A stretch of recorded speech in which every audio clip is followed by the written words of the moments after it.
Why don't space shuttles take off like airplanes? While watching the video of the space shuttle Atlantis landing at NASA's Kennedy Space Center the other day, a question popped up in my head. If a space shuttle can land like an airplane, why can't it take off like one, rather than launching straight up? A rocket launch, which is the takeoff phase in the flight of a rocket, requires a lot of high-tech equipment that's specifically designed to facilitate the launch of the rocket. That's one important thing about a rocket launch to consider, while the other is that it's really expensive. Since the primary function of the launch machinery appears to be getting the space shuttle into the air, why can't they be made to accelerate on a runway and then take off, just like an airplane does? Wouldn't it be a more viable option to get rid of that huge launch pad and use a runway instead? To answer this question, you first need to understand a few other things associated with a rocket launch. The main objective of a rocket, say a space shuttle, after its launch, is to make it into orbit. This means that the rocket has to achieve a specific path,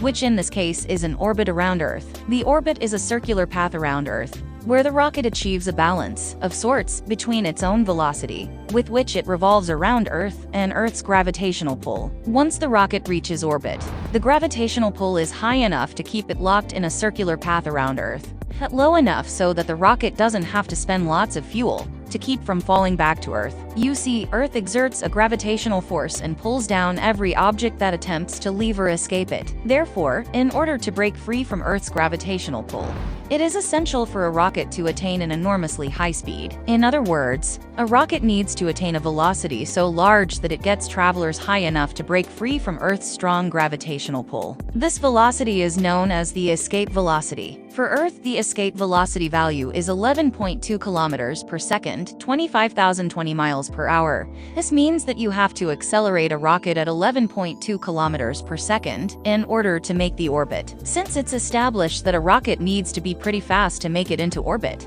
how do they impart at such an enormous vertical velocity? The thrust needed to launch the space shuttle is provided by 2 solid rockets and 3 space shuttle engines, all of which operate during liftoff. According to NASA, the thrust provided by the 2 solid boosters is 6.6 million pounds, whereas the 3 engines of the shuttle provide almost 1.2 million pounds worth thrust. This means the total thrust during a launch is 7.8 million pounds. Only a thrust so strong can possibly launch a shuttle into air with an incredibly high speed. The vertical ascent is slow initially. It takes 8 seconds for the shuttle to attain a speed of 100 miles per hour, 161 km/h. But as the fuel is guzzled at a rapid rate, the shuttle climbs on quickly, and by the end of the first minute of flight, it attains a staggering velocity of 1,000 miles per hour, 1609 km/h. Now that you know all about escape velocity and the importance of making it into orbit really fast, it's quite simple to understand why rockets don't take off like airplanes do from a runway. There are a few reasons behind it,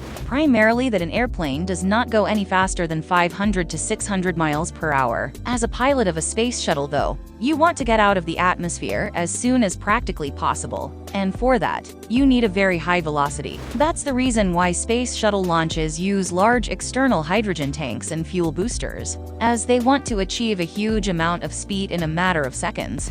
Of course, you can also escape the atmosphere at a lower speed and take more time during your vertical ascent, but that would require a lot of fuel, an incredible amount. In fact, such a method of launching a rocket into space would be highly enviable, both technically and financially. According to NASA, the average cost of launching a space shuttle is around $450 million per mission, using the current technology. But when you add additional boosters, or more fuel, to provide a sustained thrust during its ascent through air, for an airplane-style launch, the cost of the launch will be skyrocketing in the real sense of the word. Also, you'll have to consider other technical ramifications. For instance, a space shuttle already weighs more than 2.04 million kilograms, 4.5 million pounds, at the time of launch. So, how much more fuel would you be able to add to its weight without significantly raising the launch's cost? Furthermore, the stubby wings of a space shuttle are not designed to make it lift like an airplane. Instead, they are there for a number of other functions, including facilitating a controlled approach during re-entry and so on. All in all, launching a space shuttle by making it take off from a runway like an airplane is not an entirely ridiculous idea,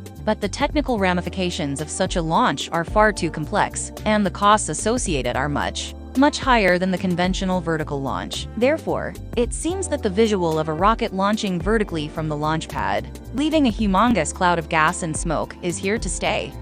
Thanks for watching. See you on the next one. Oh, and don't forget to subscribe.